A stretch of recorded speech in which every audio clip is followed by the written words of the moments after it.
Good morning everybody, प्रिय students and दोस्तों।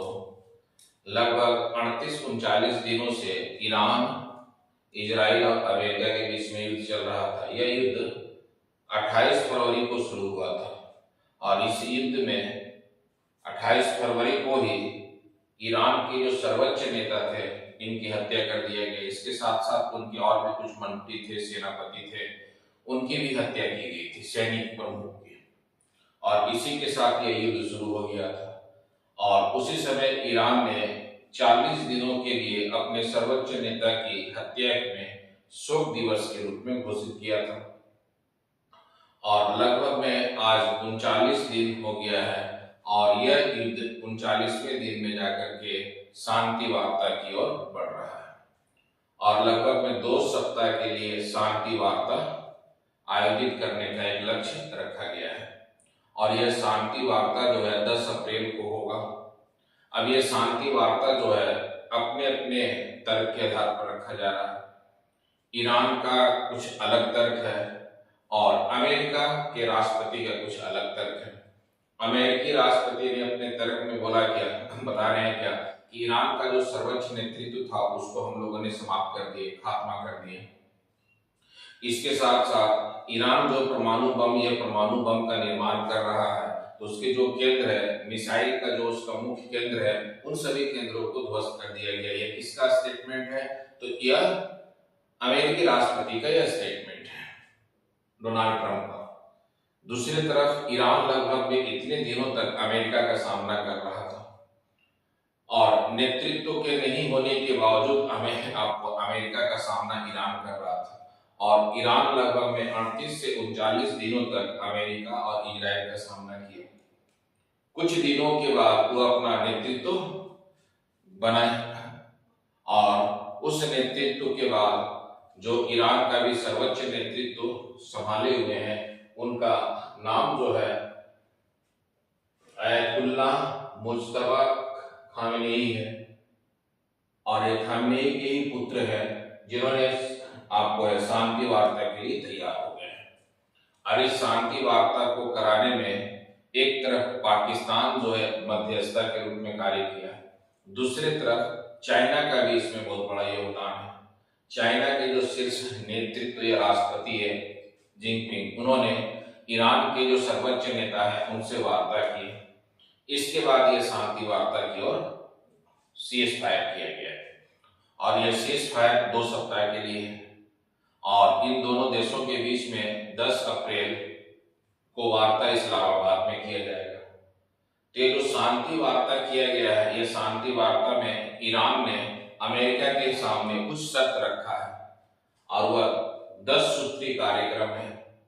10 point Iran ने अमेरिका के सामने रखा और अमेरिका के राष्ट्रपति ने उन सभी शर्तों को मान गए और इसी के ध्यान में रख करके युद्ध की समाप्ति हो चुका है और 8 अप्रैल 2026 को इन दोनों देशों के बीच में सीज फायर हो चुका है। ये जो मैं वीडियो बना रहा हूं उससे लगभग में 6 घंटा पहले यह शांति वार्ता के लिए सीज फायर किया गया है 8 अप्रैल 2026 को।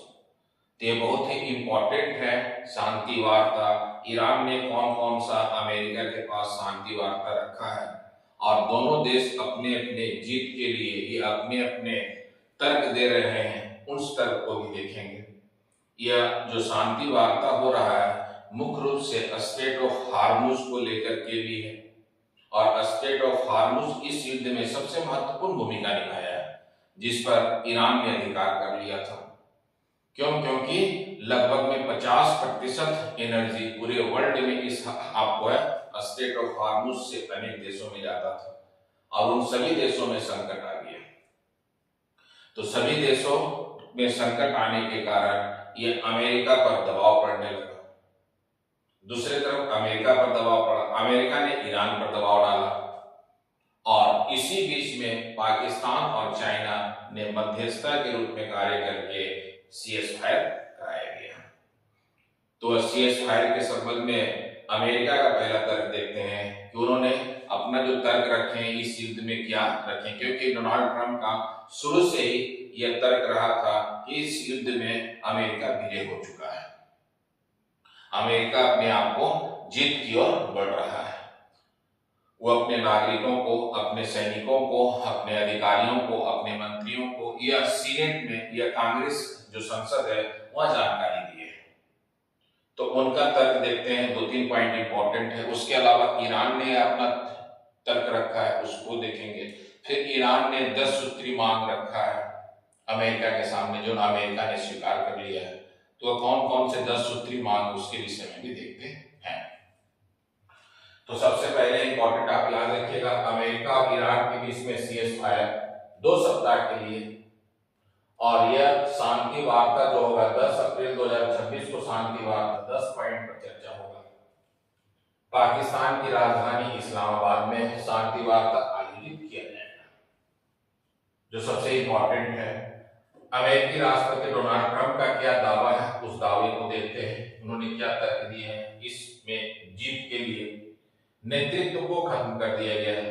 हाँ, यह बात सही है कि उन्होंने नेतृत्व को 28 फरवरी 2026 को अयतुल्ला अली खमेनी की हत्या और शीर्ष सैनिक की हत्या कर दिया गया था, और इसी 28 फरवरी की हत्या के साथ यह युद्ध प्रारंभ हुआ था, और यह लगभग 38-39 दिन युद्ध चलने के बाद 8 अप्रैल को यह युद्ध सीज़फायर किया गया है।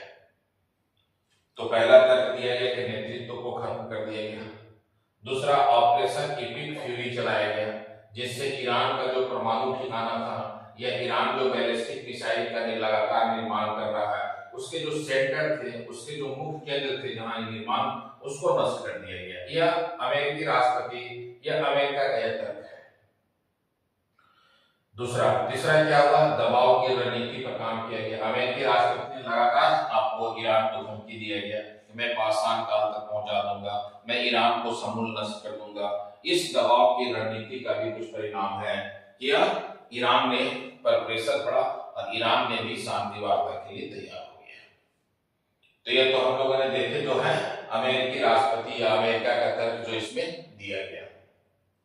अब इस तर्क को खारिज करते हुए ईरान ने भी अपना कुछ इसमें तर्क रखा है। तो ईरान में अब नए सर्वोच्च नेता बन गए थे अयतुल्ला मुस्तफा खामेनी, जो अयतुल्ला अली खामेनी के पुत्र थे, ने शांति वार्ता के लिए ये भी अपने आप को सहमति दे दी है, और इन्होंने लगभग अस्तित्व और लचीलापन की नीति को भी इन्होंने भी अपनाया है। जैसे कहा जा सकता है कि लगभग 38 दिनों तक ये अकेले ही लगभग में अमेरिका और इजराइल का सामना किए हैं, और यह लगभग में इसमें इतना कर सकते हैं कि पर वर्षों वर्षों तक आर्थिक प्रतिबंध लगा था। इसके बावजूद इन्होंने, ईरान ने अपने आप को अमेरिका और इजराइल से बचाने के लिए लगातार उस पर कोशिश किया गया। बचाव के रूप में उन्होंने हमला भी किए हैं और बचाव भी किया गया है। एक प्रकार का अस्तित्व के लिए, ईरान के लिए क्या था, एक अस्तित्व का संकट था, और जिसमें लचीलापन की भी नीति को अपनाया गया था। इसके अलावा स्टेट ऑफ हार्मुज पर ईरान ने अधिकार कर लिया। सबसे इस युद्ध में जो सबसे इंपॉर्टेंट रोल था वह स्टेट ऑफ हार्मुज का रहा था, क्योंकि स्टेट ऑफ हार्मुज पर जब ईरान ने अधिकार किया तो पूरे वर्ल्ड में एनर्जी क्राइसिस होने लगा और प्राइस हाई होने लगा। इसी प्राइस हाई होने के कारण क्या है, जब यह युद्ध शुरू हुआ था तो उस समय लगभग में आपको है 70-75 के आसपास आपको है एक बैरल जो है खास करके प्रति बैरल आपको डॉलर के रूप में मिल रहा था। अब इसमें जैसे ही आपको युद्ध प्रारंभ हुआ, या 28 फरवरी का मैं बता रहा हूं, आगे चल करके आज जो है लगभग में $130 प्रति बैरल हो गया, तो लगभग में दुगना दाम बढ़ गया। ये क्यों? क्योंकि ऊर्जा का जो है यह स्टेट ऑफ हार्मुज को बंद करने से, और यह स्टेट ऑफ हार्मुज के बंद होने से संकट आ गया पूरे वर्ल्ड में। इसीलिए अमेरिका पर भी यह दबाव पड़ा और यह विश्व के देशों में दबाव पड़ा, और इसी दबाव का परिणाम है कि सीज़फायर कर दिया गया। इसके अलावा ईरान ने 10 सूत्री मांग रखा है। अब वो 10 सूत्री पॉइंट क्या क्या है उसके विषय में भी देखते हैं। 10 अप्रैल 2026 को इस्लामाबाद पाकिस्तान में यह वार्ता होगा। ईरान के नेतृत्व से चीन के राष्ट्रपति ने भी वार्ता किए थे, तब यह शांति वार्ता तैयार हुआ, क्योंकि पाकिस्तान और चीन का भी इसमें महत्वपूर्ण योगदान है। 10 सूत्री मार्ग ईरान के द्वारा जो ईरान की तरफ से जो रखा गया वह कौन कौन सा, ये हम लोग 10 पॉइंट यहाँ पर लिखे हुए एक एक करके पढ़ते हैं। ईरान पर युद्ध का पूर्ण और अस्थायी अंत। अमेरिका से ईरान आश्वासन चाहता है कि ईरान पर युद्ध का पूर्ण रूप से भी और अस्थायी रूप से भी अंत हो, पहला। दूसरा, क्षेत्र में सभी संघर्षों को अंत कर दिया जाए। जो मिडिल ईस्ट है, जो पश्चिमी एशिया है, या आपको खाड़ी देश है, जो इनका आपस का संघर्ष है, और यह संघर्ष को समाप्त होना चाहिए। तीसरा, हॉर्मुज पर ईरान का नियंत्रण को मान्यता मिलना चाहिए, और इसीलिए ईरान ने आपको टोल टैक्स लेने की भी बात किया है, और वह टोल टैक्स जब वह वसूल करेगा तो उसमें डाटा के अनुसार मैं बता रहा हूं कि लगभग में उससे प्रति वर्ष 6 लाख करोड़ का उसको फायदा होगा। इसीलिए ये इंपॉर्टेंट आपको है। हॉर्मुज में सुरक्षित आपको गुजरने का प्रोटोकॉल भी एक निर्धारित किया जाएगा। ईरान पर लगे सभी प्रतिबंध को हटाया जाएगा। छठा पॉइंट है, युद्ध क्षति की पूर्ण भरपाई और पुनर्निर्माण किया जाए। इसीलिए अमेरिकी राष्ट्रपति ने यह आश्वासन दिए हैं कि ईरान में जो भी स्ट्रक्चर या जो भी उनको पुनर्निर्माण के लिए चाहिए वो अमेरिका सपोर्ट भी करेगा। इसके अलावा यूएसए सैन्य बलों की वापसी, इस क्षेत्र में जो भी सैन्य बल है अमेरिका को, उसकी वापसी की भी बात किया गया। दोबारा हमला ना होने की गारंटी भी बोला जा रहा है। ईरान के फ्रोजन एसेट्स की रिहाई की बात की जा रही है। यूरेनियम संवर्धन के आधिकारिक हरी झंडी मिले। तो ये आपको 10 पॉइंट रखा गया है किसके द्वारा, तो आप याद रखिएगा ईरान के द्वारा, और यही 10 पॉइंट पर वार्ता होगा 10 अप्रैल 2026 को इस्लामाबाद में। अब इस वार्ता के बाद क्या होता है वो देखा जाएगा। अभी तो सीजफायर हो चुका है, शांति वार्ता हो चुका है, और यह शांति वार्ता होने के बाद जो है स्टेट ऑफ हॉर्मुज को खोल दिया जाएगा। अब वहां क्या है कि जितने भी आपको ऊर्जा का आवागमन है उसको सुचारू रूप से चालू कर दिया जाएगा। तो यह अभी 8 अप्रैल 2026 को युद्ध विराम हो चुका है, और ये युद्ध विराम होने से एक ऊर्जा का संकट जो वर्ल्ड में अन्य देशों पर पहुंच रहा था, ये संकट का सामना कर रहे थे, चुनौती का सामना कर रहे थे, वो अब धीरे धीरे समाप्त हो जाएगा। जो सबसे इंपॉर्टेंट है। All the best. जय हिंद, जय भारत। अगर आप सीरियस हैं यूपीएससी और कॉम्पिटिटिव एग्जाम्स के लिए तो चैनल को अभी लाइक करें, शेयर करें और सब्सक्राइब जरूर करें।